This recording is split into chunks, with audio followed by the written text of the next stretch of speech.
Why do devices say do not turn the power off? When was the last time you tried to do a firmware update and were exhorted not to turn off the power? For me, it was a printer a few weeks ago. Yes, printers have firmware too. I was tempted to turn off the power just to see what would happen. Would it brick the device? That is, make it fail to start up. But the printer's pretty heavy, so I decided to leave it alone. But we had a big snowstorm just recently. What if I happened to get a power cut in the middle of the firmware update? Why do devices even care about being stopped in the middle of a firmware update? Can't they just finish it next time they power on? Now this might sound like a trivial issue, but in fact it's very complex.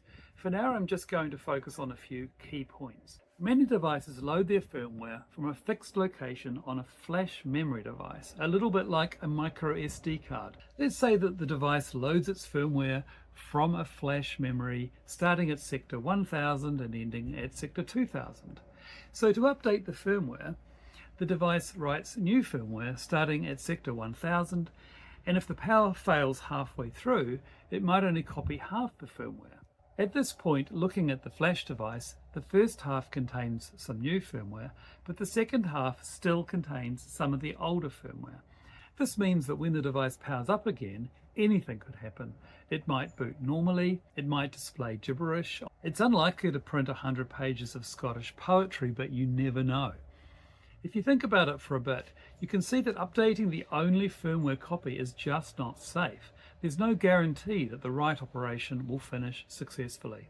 Chrome OS solves this by maintaining A and B firmware slots, both in flash memory. Simplifying somewhat, the device boots from A. The firmware updater writes to B. When it finishes writing, it tells the device to try the B firmware next time it boots. So when the device next boots, it tries B. All going well, it boots fine and B becomes the new official firmware for the device. The B firmware is then copied over to the A slot as well. Now if for some reason the B firmware does not boot, the device detects the failure to boot and then it starts up again with the original A firmware, and it can then try the firmware update again. If this sounds pretty simple, you are right. This is not rocket science. So why do devices tell us to turn the power off? It reflects badly on these products. Perhaps the engineers didn't think too hard about their firmware updater. Don't be one of those engineers. Or perhaps cost constraints are so severe that there is not room for 2 copies of their firmware. With the low cost of flash memory these days, that seems a little bit off to me.